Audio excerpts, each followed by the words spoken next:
Wednesday, August 10th, 2022, Maneco 64, home of alternative economics and contrarian views.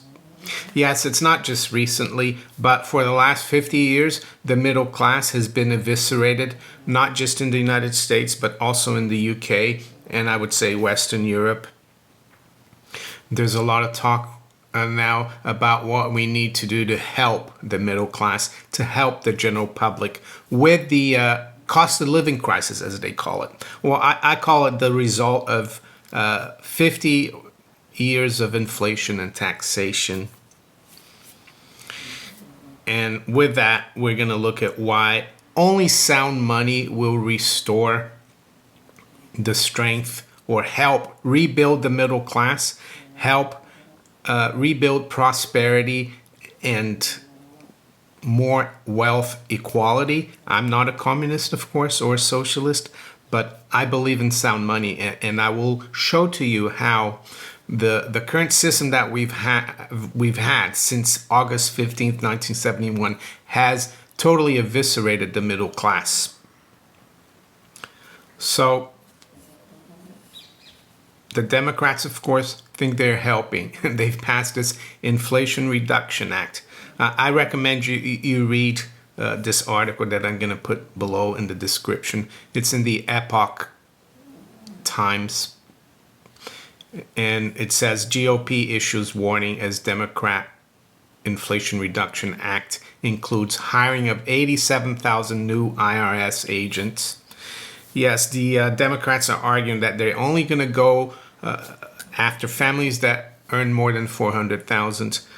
The Republicans, specifically Senator Ted Cruz, says no, they're going to go for over 1 million people who earn less than 75,000.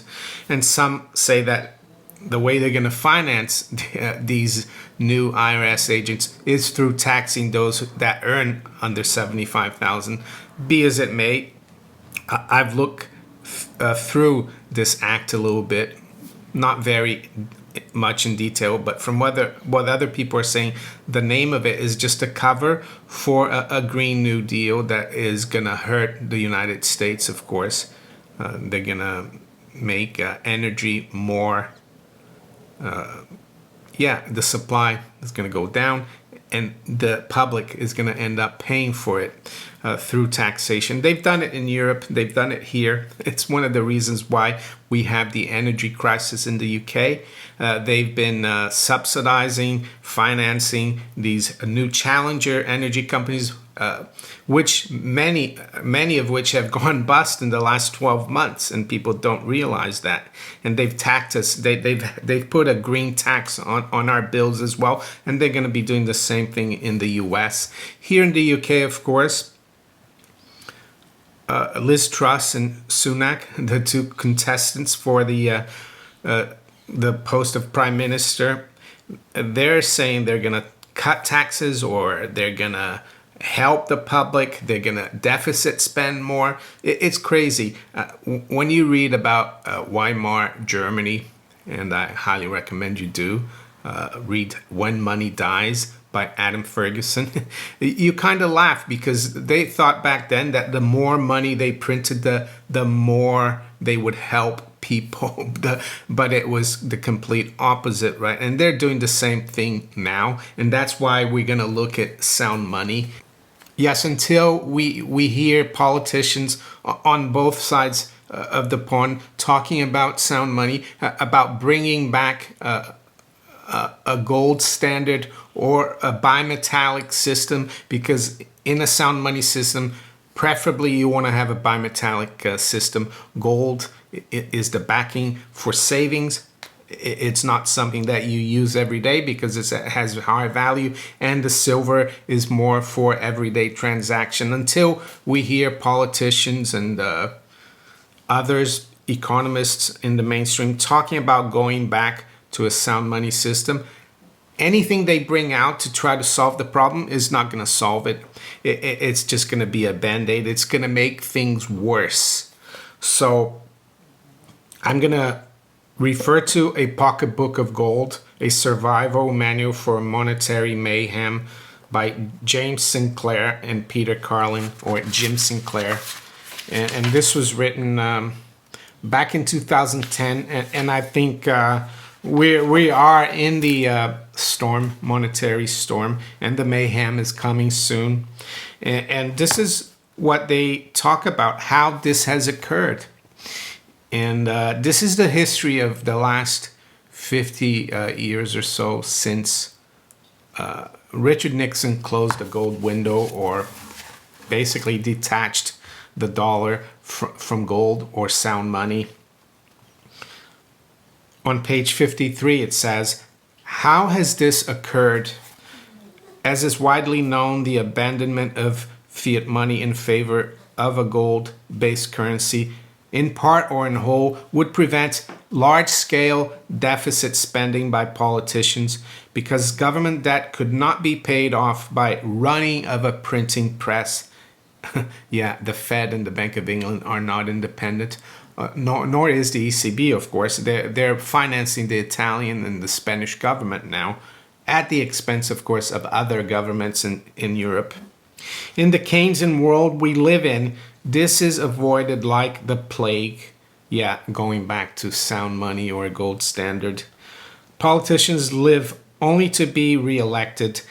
Their re-election is best secured when they have the ability to lavish largesse to segments of the electorate and special interests, who are in turn major campaign contributors, by borrowing from future generations. A gold standard, in part or in whole, would impede this process. Is it any wonder most politicians do not want its return? They would have to exhibit true financial responsibility by living within means. This could endanger re-election through unpopular but economically responsible measures. A main source of political leverage would be lost. This has long been known, but conveniently forgotten by most politicians. Long before the current crisis, in 1965, even Time magazine could explain with astonishing prescience that, and I quote the Time magazine, by tying the money supply to gold, the system would prevent overspending. In the US and Britain, which now can pay their deficits out of their own currencies, it would impose a stern fiscal discipline, curb deficit financing, and do away with many of the excess that led to inflation and recessions. Among other things, it would force the US to eliminate its balance of payments deficit quickly, by hook or by crook. So this was Time magazine in 1965. As we now know, in retrospect of some 50 years, fiscal discipline has given way to a profligacy of massive proportions. And this was 2010. I mean, it's gotten even worse since then. M2 has gone up massively in the last 2.5 years, as you can see here, both by government and the banking system. Money creation has been huge, and deficit financing has run out of control. The true period, yes, to the milkshake guys, the true period of US dollar strength was when it was backed by gold or silver. It is therefore not surprising that during the recent era of wild deficit spending, the long-term value of many Western currencies has been devalued versus gold. In short, the contract of money has been degraded. What does he mean by that? Well, the contract is no more valid. There's nothing to back the money or the currency. So now we're going to go through some data that show you how the middle class and even the upper middle class, to some extent, their wealth has been eviscerated. Their standard of living has dropped. And the first set of data is actually from the Federal Reserve, from the Board of Governors. It's the distributional financial accounts of the United States. So if you go back, it only goes back as far as the third quarter of 1989. As you can see, back then, the bottom 50% had 7.3% of the wealth. And if you go to the latest data first quarter of this year, it's down to 6.1. It doesn't sound like much, but it's a big move, I would say, from 7.3 to 6.1. But more importantly, if you look at the top 1%, and this shows you how inflation and taxation really helps just the rich, because the rich, they've got assets that they can use to protect themselves against inflation, and they've got good accountants and tax lawyers to protect their wealth and income from tax. So they were at 20.9% of the wealth, the top 1% back in '89. Let's see where they're now. Well, they're almost at 30%. They're at 28.8. And before we go to another set of data, we're going to look at what the bottom 90%, how they fared. So in '89, they were up to about 45%, almost 44.7% of all the wealth, the bottom 90%. And now let's have a look. We're at 35.8, so a 10% drop.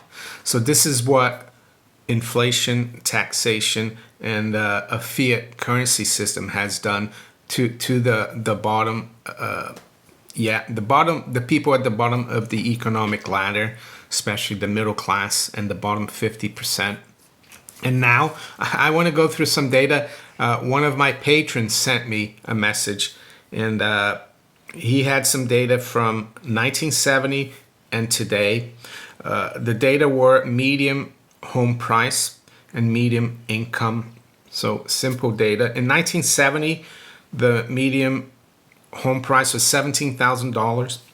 Median income was $9,870.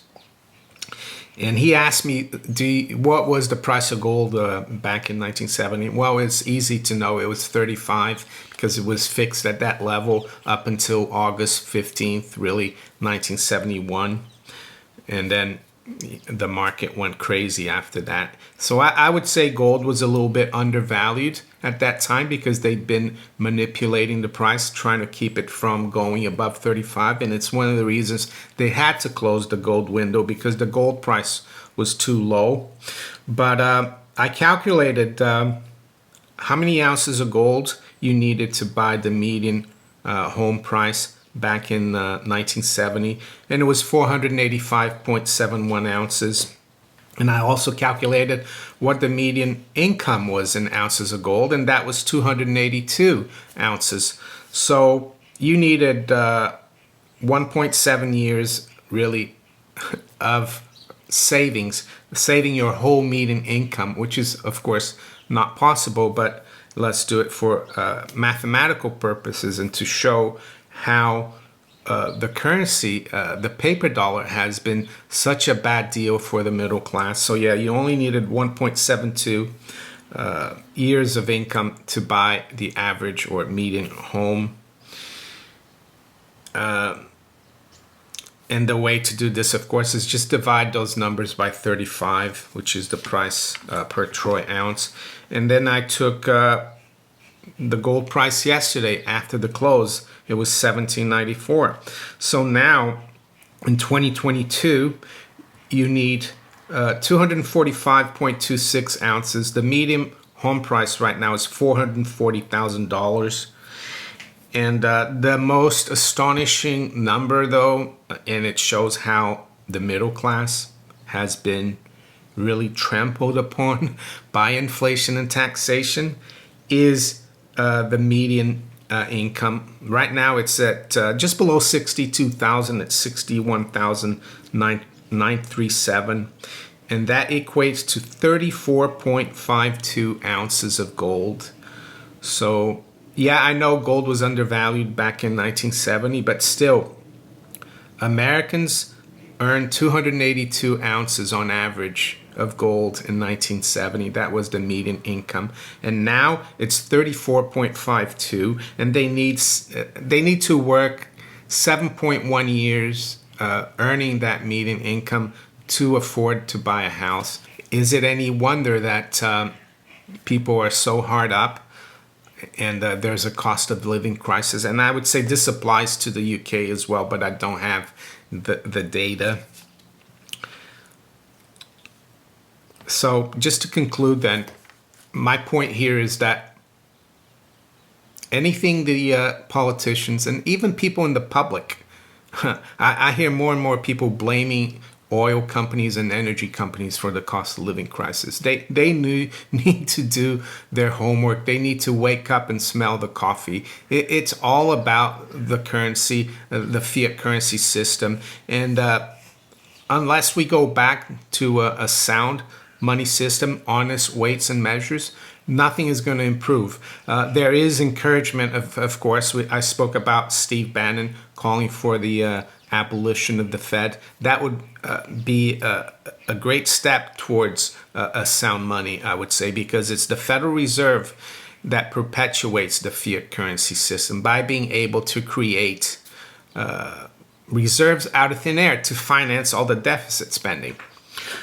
So let's look at the markets then. Today we've got CPI, of course. It's coming out at 1:30 London, 8:30 a.m. Eastern Time. It's expected to drop slightly from 9.1 to 8.7, but don't forget, prices are not dropping. It's just the rate of increase is going to drop. So it's 8:35 a.m. London. We got spot gold at 17.90.50. It's down just over $3. Yesterday, gold got up to 1800, but it was a frustrating day. I've noticed this many times throughout the years. When gold is trying to break out, they put a a lid on silver, and that's what they did. Even though gold was doing really well yesterday, silver is never allowed to go positive, and that's how they kept gold down, in my opinion. So spot silver is at 20.40, down 11 cents. High's been 56, low 35. The high this morning, by the way, in gold has been 17.95.50. The low has been 17.87. The Dow futures up 25. NASDAQ futures down 6. S&P is up 1.6. FTSE is down 11. Eurostoxx 50 is up 4. To the currencies, sterling is up slightly, 120.87. The euro is virtually unchanged, 102.10. The dollar versus the yen is down slightly, 134.98. And the dollar is down 0.2 versus the Swiss franc at 95.15. Dollar's up slightly versus the yuan at 676.20. Look at the dollar versus the ruble. Yeah, it's really steady right now. It's at 60.50, so virtually unchanged. To the other currencies now, we've got the Aussie dollar unchanged, 69.64. Dollar is unchanged versus the Canadian dollar, 128.77. And the Kiwi dollar as well, pretty steady, 62.92. To the general commodities, WTI crude is down 0.8% at 89.11. Brent crude is down 0.2% at 95.05. High-grade copper is unchanged, 359.40. U.S. nat gas is up slightly at 7.83. And last but not least, let's quickly check the TTF nat gas futures, the Dutch nat gas futures. Well, that's up 2.3%. It's almost back up to 200. It's at 196.60. And to finish off, a quick look at the U.S. Treasury yield curve, or the bond market. 10-year yield is at 278, down slightly. The 2 years at 225. It's down about 4 basis points, actually. So we've got 47 basis points inversion. So that's quite a big number. I think it's the most inverted it's been since the dot-com bubble burst in 2000. And I expect maybe this to continue to invert further. So if you enjoyed this video, make sure you hit the like button. Please share it far and wide. Think about subscribing to my channel if you haven't yet. And with that, I wish you all a great day. Take care. Bye.